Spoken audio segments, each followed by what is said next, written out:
Karibu mpenzi mtazamaji katika mfululizo wa kujifunza mbinu bora za ufugaji, na leo tunaangalia mfano wa banda jingine la kufugia kuku. Na kwenye hili banda tutaona tofauti na lile la mwanzo. Hili ni kuku ambao wanawekwa chini au tunaoita deep litter system. Na hawa ukiangalia utakuta kwamba hamna cages, yani ni wale wanaokaa chini kwenye sakafu. Kwa hiyo kwenye ujenzi kama ambavyo tumejifunza kwamba inategemeana na eneo ulipo, udongo na design au style unayotaka na jinsi fundi atakavyokushauri.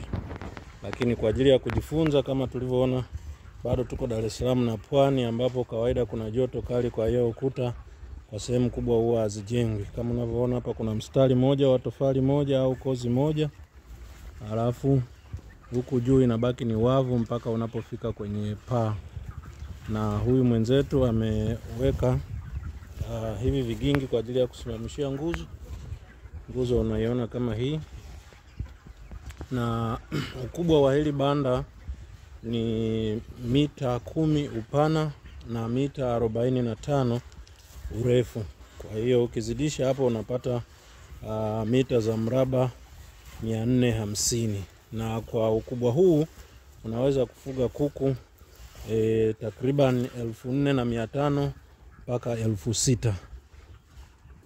Na ukiangalia kuna vitu vikubwa viwili humu kwenye banda. Hapa anatumia pumba za mpunga kwenye kuku wake, na anatumia fida au vyombo vya kuwekea chakula vya mtindo huu na aina hii ya kunyenyua, na feeders zake zipo za mtindo huu. Na ukiangalia hili banda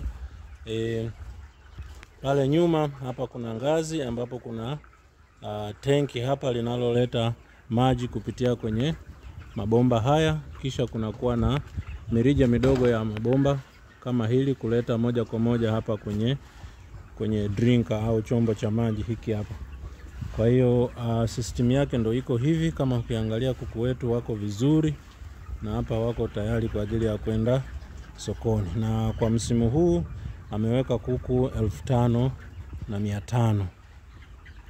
Kwa hiyo urefu ni mita 45 na upana ni mita 10.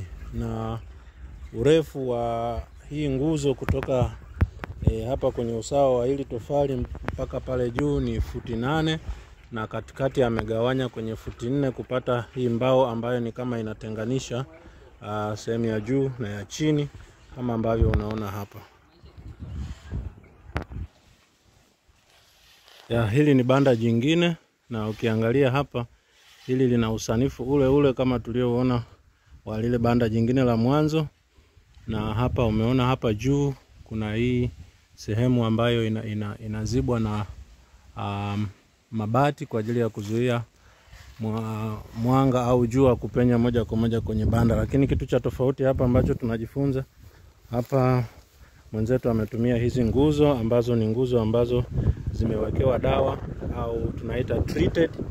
Na hizi ni nguzo ambazo zinatumika na mashirika kama TANESCO au TTCL kwa ajili ya kusimamishia zile waya za umeme au za simu. Kwa hiyo ukitumia hizi banda lako litatumika miaka mingi zaidi, tofauti na yale ambayo tumejifunza miti ambayo tunaweza tukasema ni miti ya kawaida. Kwa hiyo ukiangalia katikati ya nguzo moja na nguzo nyingine kuna hizi mbao za kawaida ambazo tumeziona kwenye mabanda mengine, lakini ili kuimarisha banda huyo katumia hizi nguzo kubwa ambazo zimewekewa dawa au treated electric poles.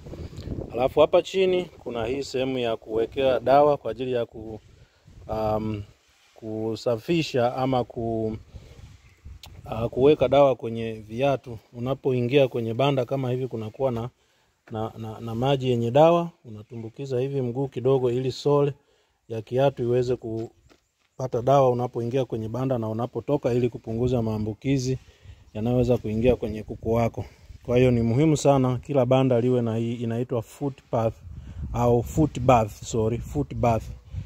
Kwa lugha rahisi unaweza kusema sehemu ya kuogea miguu, lakini hauogi, unatumbukiza tu sole ya kiatu kwa ajili ya kuzuia maambukizi kuingia kwenye banda lako. Kwa hiyo kwa ndani kama unavyoona kama kawaida, huyu ameweka nguzo pia katikati. Unaona hiyo nguzo kubwa hapo katikati, hizi zinaleta uimara wa banda linaloshikilia miamba ambayo inashikilia mabati. Kama ukiangalia hapo utaona kuna miamba hii hapa ambapo ipo katikati, inaenda mpaka kule mwisho kwa ajili ya kushikilia mabati. Kwa hiyo nilitaka tujifunze tofauti pia ya kutumia material tofauti, kama kutumia nguzo kama hizi au mbao au miti ya aina nyingine. Kuna wengine ambao wanataka banda la kudumu kabisa, badala ya kuweka nguzo au mbao anajenga kabisa hapa nguzo ya zege.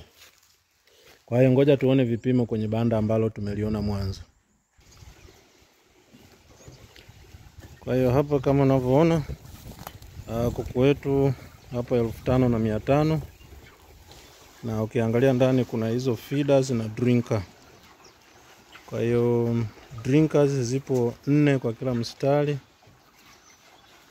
na mistari yetu iko 24. Kwa hiyo 24 mara 4 tunapata hapa na drinkers 96, na feeders ziko 4 kwa kila mstari, na mistari iko 24. Kwa hiyo ukizidisha 24 mara 5 unapata 120. Kwa hiyo hizo ndo feeders na drinker ambazo unaweza kuweka kwa takriban kuku 1500 ambao ni broiler au kuku wa nyama kama hao. Na kwenye upande wa ujenzi, kutoka mwamba mmoja mpaka mwamba mwingine hapa pana umbali wa takriban futi 7. Kwa hiyo ukizidisha kwa hiyo idadi ya 24, miti 24, unapata futi takriban 148, ambazo ni takriban mita 45 zinazoleta urefu wa banda letu. Na urefu wa kutoka kwenye usawa wa msingi au kwenye usawa wa hiyo line moja ya tofali kwenda pale juu kwenye miamba inayoshika paa au mabati ni futi 8. Kwa hiyo ukigawanya kwa 2 unapata futi 4, ambazo ndo za hii mbao inayotenganisha tuseme madirisha mawili juu na chini, ambayo ndo kama ukuta wetu. Na banda hili pia lina miamba ya katikati kama unavyoona.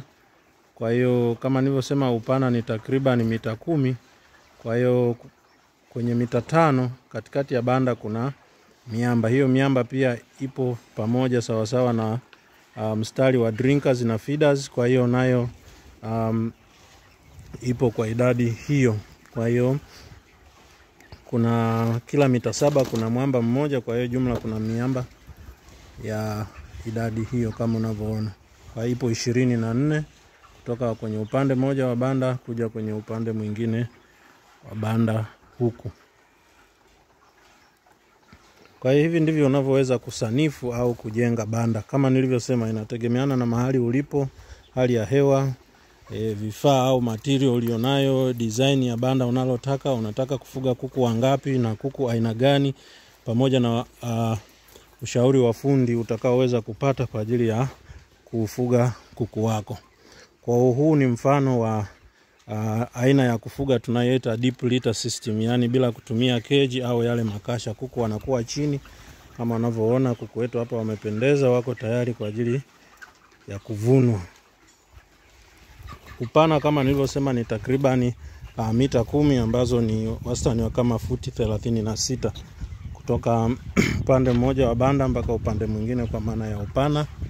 Na hapa katikati kuna kuwa na mwamba, na huku juu kama kawaida panazibwa na bati hizo unazoziona, na urefu wa kutoka hapo kwenye mwamba huo unaoshika bati mpaka pale kwenye mwinuko wa juu au kofia ni takriban mita 5. Kwa hiyo hivyo ndivyo unavyoweza kusanifu au kujenga banda unaloona. Kwa sababu ya nguzo ya hii mti kuna hiki kinani kidogo ambacho kinashikilia hizo partition za kutoka nguzo moja ya mbao kwenda nguzo nyingine. Kwa hiyo ukiangalia kwa huku utaona drinker zimejipanga vizuri, feeders nazo zimejipanga vizuri kutoka huku. Kwa hiyo natumai utakuwa umejifunza namna ya kusanifu au kujenga banda, na kama haujaelewa au una swali usisite kuniandikia. Lakini karibuni zaidi, subscribe kama bado, bonyeza alama ya kengele ili usikose tutorial au video zingine, na karibuni sana mnaotaka elimu zaidi ya ufugaji. Asante sana kwa kutazama na Mungu akubariki.